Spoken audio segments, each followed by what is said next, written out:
Hello and welcome to my YouTube channel. जैसा कि आपको पता है कि हमने लेक्चर स्टार्ट किए हैं, तो आज हमारा दूसरा लेक्चर है जो टॉपिक नंबर 1 है सोसाइटी, उसका दूसरा लेक्चर है। पहले में हमने समझा सोसाइटी क्या है, उसके डेफिनेशन उसको समझा, ठीक है, सिंपल मीनिंग। अब हम इस लेक्चर में क्या सीखेंगे, इस लेक्चर में हम सीखेंगे characteristics of society.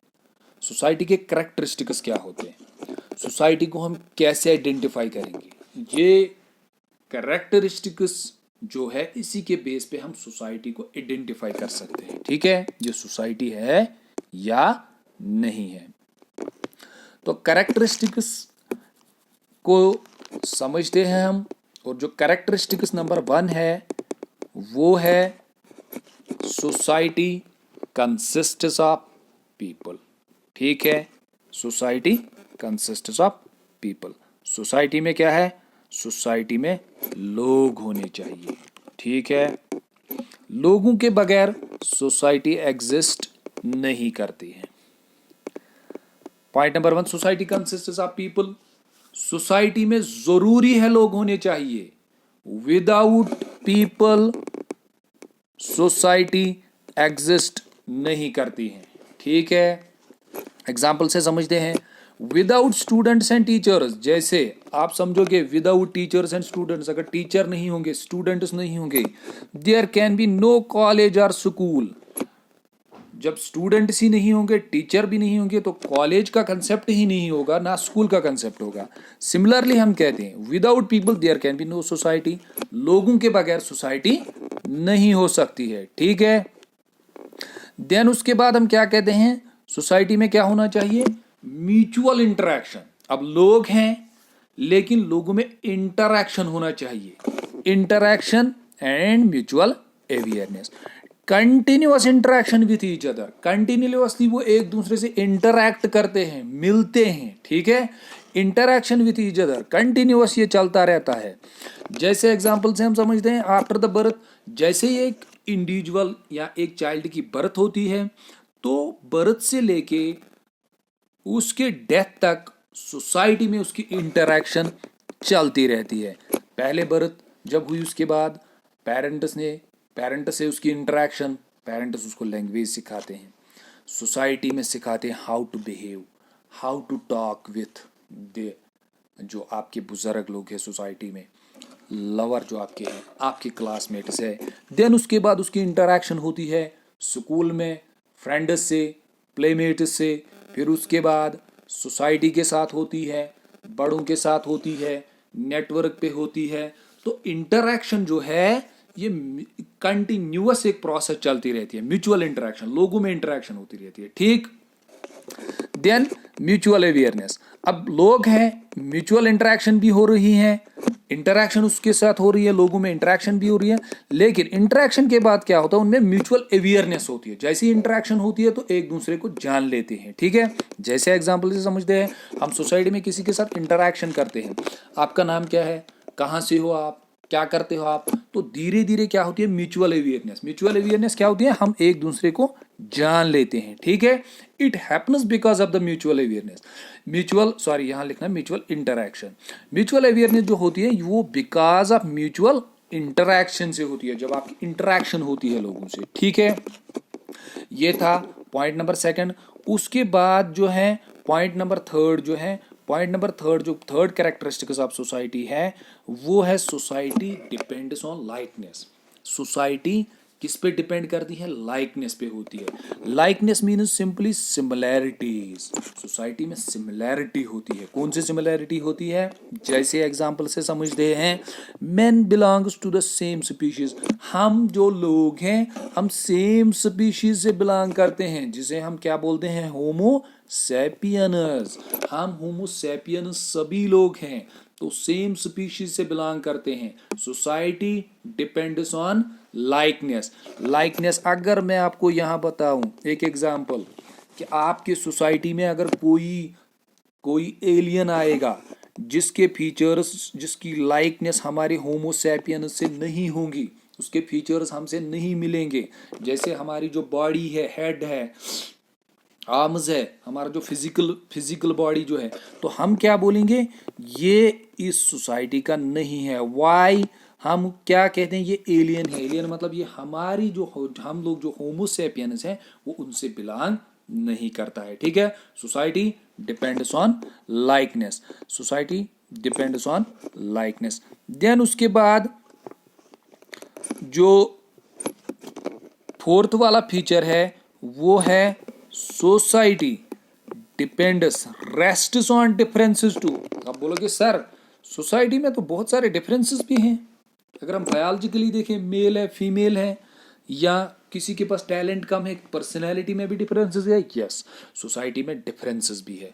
Biological differences अगर हम देखेंगे, मेल भी है फीमेल भी है, अलग अलग बायोलॉजी है। ठीक है, लुक्स में भी डिफरेंसेस है सोसाइटी में। यस, सोसाइटी में डिफरेंसेस भी है। ठीक है, पर्सनैलिटी भी है, एबिलिटी में भी डिफरेंसेस है, अलग अलग पर्सनैलिटी, अलग अलग एबिलिटीज है, टैलेंट अलग अलग है, किसी के पास एक टैलेंट है, किसी के पास दूसरा टैलेंट है। ठीक है, टेस्ट्स में भी डिफरेंसेस है, कुछ सोसाइटीज कुछ चीजें खाते हैं, हमारी सोसाइटी कुछ और चीजें खाती हैं। ठीक है, इंटेलिजेंस में भी डिफरेंसेस है, फेथ रिलीजन, जो फेथ है, किन चीजों पे हम बिलीव करते हैं, वो भी तो डिफरेंसेस हैं। Yes, society rests on differences, society में डिफरेंसेस भी है। ठीक है, लेकिन the point is it is subordinate to likeness, यानी ये किसके अंडर रहती है, लाइकनेस के अंडर। सोसाइटी में जरूरी पहले क्या है, लाइकनेस। सेम हम होमोसेपियंस है, सारे इंसान है। ठीक है, सारे ह्यूमन्स है। ठीक है, उसके बाद जो हमारे डिफरेंसेस है,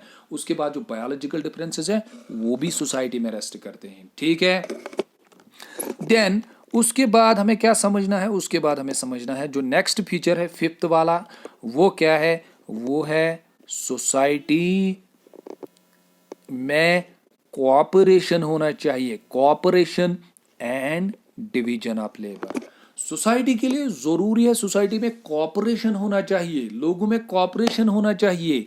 cooperation very basic for social life, social life समाजी जिंदगी, समाज में रहने के लिए कोऑपरेशन जरूरी है। अगर आप कोऑपरेशन नहीं रखोगे, आप कन्फ्लिक्ट क्रिएट करोगे, तो उससे क्या होगा, सोसाइटी का जो सोशल ऑर्डर है वो डिस्टर्ब हो जाएगा, सोसाइटी प्रॉपर फंक्शन नहीं करेगी। ठीक है, उसके बाद division of labour. Division of labour को कैसे समझेंगे, division of labour means different tasks for different people, लोगों के लिए डिफरेंट काम। एग्जाम्पल से समझते हैं, अगर आप देखोगे सोसाइटी में, अगर आप सिंपली आप अपनी फैमिली का एग्जाम्पल लोगे, आपकी जो फैमिली है वहां आप देखोगे कि वहां डिवीजन ऑफ लेबर कैसे है, जो काम है वर्क वो डिवाइड किया गया है। आप देखेंगे आपके फादर कौन सा काम करते हैं, वो एक काम करते हैं, फैमिली के लिए इकोनॉमिक बनाते हैं। कभी कभी वो भी होता है कि कभी कभी मदर भी इकोनॉमिक काम करती है। जो मदर है मोस्टली जो होता है, मदर जो है उसको होमवर्क दिया गया है। ठीक है, बच्चे अपना काम कर रहे हैं। ठीक है, different works to different people. Society में जैसे आप समझोगे, इस एग्जाम्पल से भी समझ सकते हो कि अगर आप देखोगे जो हमारी सोसाइटी में है, सोसाइटी इसमें कुछ इंडिविजुअल्स टीचर्स है, कुछ इंडिविजुअल्स टेलर्स है, कुछ इंडिविजुअल्स डॉक्टर्स है, कुछ इंडिविजुअल्स इंजीनियर्स है। ठीक है, सिंपल। ये लोग जो टीचर्स हैं ये क्या करते हैं, ये बच्चों को पढ़ाते हैं। तो टेलर जो है वो इन पे कैसे, वो टेलर जो है इसको क्या काम मिला है, ये क्लोथ्स बनाता है। डॉक्टर जो है ये इलनेस यानी सिकनेस को उसका इलाज करता है। ठीक है, बीमारियों का इलाज करता है। और जो इंजीनियर है वो अपना काम करता है। Society means division of labour, जो काम है उसको हमने डिविजन्स में पढ़ा है। ठीक है, क्लियर। देन ये यहाँ याद ये रखना, कोऑपरेशन में ये याद रखना कि C.H. कूली ने कहा था, मैंने नोट करके लिखा है, कोऑपरेशन में C.H. कूली ने कहा था कोऑपरेशन कब अराइज होता है, उसने कहा व्हेन मेन रियलाइज, जब उनको रियलाइज होता है that they have common interests. Cooperation तभी डेवलप होता है जब आपके क्या होते हैं, कॉमन इंटरेस्ट्स होते हैं। ठीक है, उसके बाद जो नेक्स्ट फीचर ऑफ सोसाइटी है 6th नंबर पे, वो है सोसाइटी एम्प्लॉयज इंटरडिपेंडेंस। सोसाइटी में इंटरडिपेंडेंस है। इंटरडिपेंडेंस का मतलब क्या होता है, simple, one depends on other, एक दूसरे पे डिपेंडेंट है। ठीक है, हाँ एक दूसरे पे डिपेंडेंट है। जैसे मैंने अभी एग्जांपल बताया था, टीचर, डॉक्टर, मैंने कहा था जो सफाई कर्मचारी हैं, टीचर डॉक्टर हम बताएंगे, इंजीनियर, ठीक है। तो टीचर कैसे डिपेंडेंट है डॉक्टर पे, डॉक्टर के बच्चों को एजुकेशन देनी है तो टीचर इस पे डिपेंडेंट है। डॉक्टर कैसे डिपेंडेंट है टीचर पे, तो टीचर कैसे डॉक्टर पे डिपेंडेंट है। टीचर बीमार होता है तो डॉक्टर पे डिपेंडेंट है, डॉक्टर के पास उसे जाना है, ठीक है। टेलर अगर हम एग्जांपल लेंगे, टेलर कैसे डिपेंडेंट है, टेलर पे टीचर डिपेंडेंट है और टेलर पे टीचर डिपेंडेंट है और टीचर टेलर पे डिपेंडेंट है। टीचर को स्टूडेंट चाहिए कॉलेज स्कूल के लिए तो कहाँ से मिलेगा, टीचर के बच्चे हैं, ठीक है एग्जाम्पल। तो उसको कपड़े चाहिए, टेलर पे डिपेंडेंट है, ठीक है। यानी कि सोसाइटी एम्प्लॉयज इंटरडिपेंडेंस, सोसाइटी में जो लोग हैं वो एक दूसरे पे डिपेंडेंट है, ठीक है। अब आप ये बोलोगे, आपका क्वेश्चन ये आएगा, सर डिपेंडेंट क्यों है एक दूसरे पे हम, क्यों? क्योंकि जो हमारी सेटिस्फैक्शन ऑफ नीड्स है, अपने नीड्स को फुलफिल करना, वो हम अकेले नहीं कर सकते हैं, ठीक है। बात आई समझ में? जो हमारे नीड्स है वो हम फुलफिल नहीं कर सकते हैं। जो हमारे बोथ बायोलॉजिकल और सोशल नीड्स है, आपको सिक्योरिटी चाहिए, आपको कौन देगा, पुलिस इंस्टीट्यूशन देगा आपको, ठीक है, वो भी सोसाइटी देगी आपको। आपको सीखना है लैंग्वेज, वो आपको कौन सिखाएगा, फैमिली सिखाएगा, टीचर सिखाएंगे आपको, ठीक है। जो भी आपके बायोलॉजिकल नीड्स हैं या सोशल नीड्स हैं वो आप अकेले फुलफिल नहीं कर सकते। जैसे मैंने कहा था कि अरिस्टोटल ने क्या कहा था कि man can not live alone, वो अलग नहीं रह सकता है, क्यों? बिकॉज वो अपने नीड्स फुलफिल नहीं कर सकता है सारे। तो वो नीड्स फुलफिल कहाँ करता है, सोसाइटी में करता है। जब आप नीड्स फुलफिल करते हो तो उसी की वजह से आप लोगों पे डिपेंडेंट हो जाते हो, ठीक है। फिर मैंने उसके बाद लिखा है प्रेजेंटली अगर आप देखोगे नेशंस आर आल्सो इंटरडिपेंडेंट, जो देश है, मुल्क है, वो भी एक दूसरे पे इंटरडिपेंडेंट है, ठीक है। क्योंकि कोई चीज, कोई आइटम जो एक देश में निकलता है वो दूसरे में नहीं निकलता है, ठीक है। तो वो उन पे डिपेंडेंट है, उसकी उस चीज के लिए जो दूसरे में निकलता है वो उन पे डिपेंडेंट है, ठीक है। जैसे हम देखते हैं इंडिया डिपेंडेंट है किस पे, गाफ कंट्रीज पे, किसके लिए, फॉर ऑयल के लिए, ठीक है। देन उसके बाद हमें समझना है society is dynamic, society dynamic है। डायनेमिक का मतलब क्या होता है, डायनेमिक का अपोजिट होता है स्टैटिक, स्टैटिक। डायनेमिक का मतलब होता है सिंपल चेंज, ये आप याद रखो कि डायनेमिक का मतलब होता है चेंज।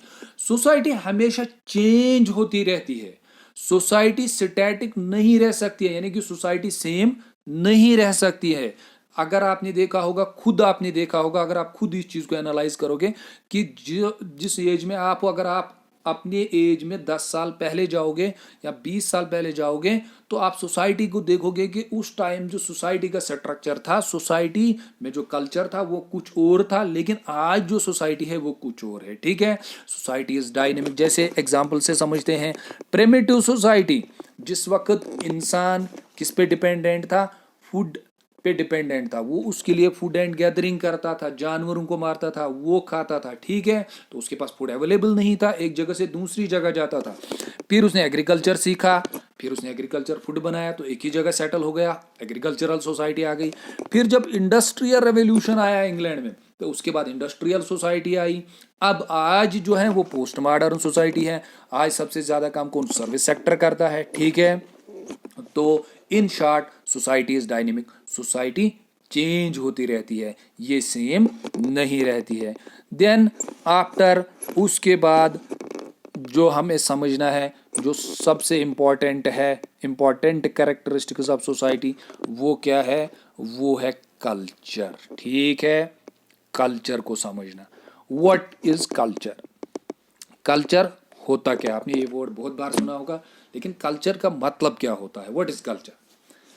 कल्चर को समझने के लिए जो सबसे बेहतरीन डेफिनेशन है जो आपको मिलेगी इन anthropology, both in anthropology and sociology, वो है ई.बी. टेलर की। कि ई.बी. टेलर ने जो कल्चर को कहा कि कल्चर है क्या, ई.बी. टेलर ने कहा culture that complex mixed whole सारा विच इंक्लूड्स, क्या क्या इसमें आता है, नॉलेज। नॉलेज जो भी आप सीखते हो, नॉलेज, नॉलेज में हम बोलेंगे फॉर्मल, इनफॉर्मल। फॉर्मल मीन्स जो आप कॉलेजेस में सीखते हो, यूनिवर्सिटीज में सीखते हो, स्कूल्स में सीखते हो। इनफॉर्मल नॉलेज क्या होता है? इनफॉर्मल नॉलेज मीन्स जो आप घर में सीखते हो, what is right and what is wrong, जहां आपको बताया जाता है बेटा ये ठीक है ये गलत है, इसके साथ आप कैसे बात करोगे, इसके साथ आप कैसे बात करोगे, ठीक है। Formal, informal. Belief system, belief मतलब जो भी आपका बिलीफ सिस्टम है, किस पे आप बिलीव करते हो। आर्ट जो आपके सोसाइटी में है, मॉरल्स, मॉरल वैल्यूज कि किसको रेस्पेक्ट करो, किसके साथ कैसे चलोगे, पेरेंट्स के साथ कैसे बिहेव करोगे, जो आपके ग्रैंड पेरेंट्स हैं उनके साथ, रिश्तेदारों के साथ किनशिप, कजन्स के साथ, प्राइमरी कजन्स के साथ, ठीक है। देन लॉज, जो भी सोसाइटी में लॉज है। कस्टमर्स, कस्टम्स जो भी सोसाइटी में कस्टम है जो आप फॉलो करते हो, कि जैसे एग्जांपल बताया जाता है कि इस डेट पे हमें ये करना है, ये चीजें हम कर रहे हैं, हमारी फैमिली कर रही है, हमें भी करनी है और आपको भी करनी है, ठीक है। कस्टमर्स एंड एनी अदर, जो भी आपने इसके अलावा कैपेबिलिटीज जो आपके पास है, हैबिट्स जो आपको मिले हैं, जो आपने एक्वायर किए हैं, हासिल किए हैं by man as a member of society, as a member of society, जो भी आपने हासिल किया। इट मीन्स टेलर ने क्या कहा, दैट कॉम्प्लेक्स, सारा जो भी कॉम्प्लेक्स सोसाइटी में मिक्सअप है, होल सारा कुछ, जिसमें क्या आता है, नॉलेज आती है, बिलीफ्स आते हैं, आर्ट आता है, मॉरल्स आता है, laws, customs, traditions and any other capabilities, जो भी आपके पास कैपेबिलिटी है, हैबिट्स जो आपके पास आदत है, जो आपने सीखे as a member of society, वो सारे को हम क्या कहते हैं, कल्चर कहते हैं। इट मीन्स जो भी सोसाइटी में है, जो भी हम सीखते हैं, उसे हम क्या बोलते हैं, कल्चर बोलते हैं। ये सोशियोलॉजिकल टर्मिनोलॉजी है, ठीक है। अगर आप सिंपल वे में समझना चाहोगे, सर सिंपल वे में बताइए कल्चर क्या होता है, लेमन लैंग्वेज में समझाइए, तो उसे हम क्या बोलते हैं, यहाँ सॉरी आर है, तो each society has its own way of life. हर किसी सोसाइटी के पास जिंदगी गुजारने का तरीका है, जो वो जिंदगी गुजारने का तरीका है उसे ही हम कल्चर कहते हैं, ठीक है। Each society has its own way of life, हर किसी सोसाइटी के पास अपना एक वे ऑफ लाइफ है, जिंदगी गुजारने का तरीका, उसे ही हम कल्चर कहते हैं। सिंपल, समझ में आया। देन उसके बाद ये समझना है हमें, ये 2 पॉइंट्स कि मैंने नोट करके लिखे हैं, ये समझना है आपको। What distinguishes one society from another society. अगर आपसे बताया जाएगा क्वेश्चन में कि कौन सा कैरेक्टरिस्टिक इनमें से है जो सोसाइटी को डिफरेंशिएट करता है एक सोसाइटी से दूसरी सोसाइटी में। देखिए, पहले मैंने बताया सोसाइटी कंसिस्ट्स ऑफ पीपल, लोग हर किसी सोसाइटी में होते हैं। Mutual interaction and mutual awareness हर किसी सोसाइटी में होती है। लाइकनेस हर किसी सोसाइटी में होती है। डिफरेंसेस हर किसी सोसाइटी में होती है। कोऑपरेशन हर किसी सोसाइटी में होती है। डिवीजन ऑफ लेबर वो भी होता है। इंटरडिपेंडेंस, सोसाइटी चेंज होती है, डायनेमिक। लेकिन कल्चर जो है ये एक सोसाइटी में अलग होता है, दूसरी सोसाइटी में अलग होता है। जैसे आप समझोगे वेस्टर्न सोसाइटी का कल्चर अलग है, इंडियन सोसाइटी का कल्चर अलग है, ठीक है। ये दोनों को डिफरेंशिएट करता है एक दूसरे से। ये पॉइंट समझ में आया। और फाइनली उसके बाद अगर आप देखोगे, मैंने ये लिखा है कि गेलन ने क्या कहा था कि कल्चर के बारे में, उसने कहा कल्चर जो है is the cement binding together. Culture वो चीज सोसाइटी में है जो आपको बाइंड करता है, मिलाता है, किसके साथ, इनटू ए सोसाइटी, सोसाइटी के साथ कल्चर आपको बाइंड करता है, मिलाता है। इट्स कंपोनेंट्स किसके, इंडिविजुअल के, इंडिविजुअल को सोसाइटी के साथ क्या करता है, मिलाता है, ठीक है। Okay, clear. तो इस लेक्चर को हम यहीं पे खत्म करते हैं और होप कि आपको कैरेक्टरिस्टिक्स क्लियरली समझ आए होंगे सोसाइटी के। और इन कैरेक्टरिस्टिक्स को आपको समझना होगा। अगर आपको समझ नहीं आएंगे आपको, आप इसको दोबारा से देखें, फिर वापस करें, फिर देखें। और नोट्स का जो मसला है वो आप खुद अपने हाथों से लिखेंगे। क्योंकि अगर आप खुद ये नोट्स लिखोगे तो उससे क्या होगा, उससे जो अंडरस्टैंडिंग है वो 30 से 40% तक आ जाती है, ठीक है। देन और फाइनली आपसे ये गुजारिश है कि अगर आपको कुछ भी इस वीडियो के ज़रिए आपने कुछ भी सीखा, कोई भी मदद हुई आपको एग्ज़ाम के लिए, तो प्लीज़ चैनल को सब्सक्राइब कीजिए और इसको शेयर कीजिए अपने बाकी एस्पिरेंट्स के साथ। Thanks to all of you.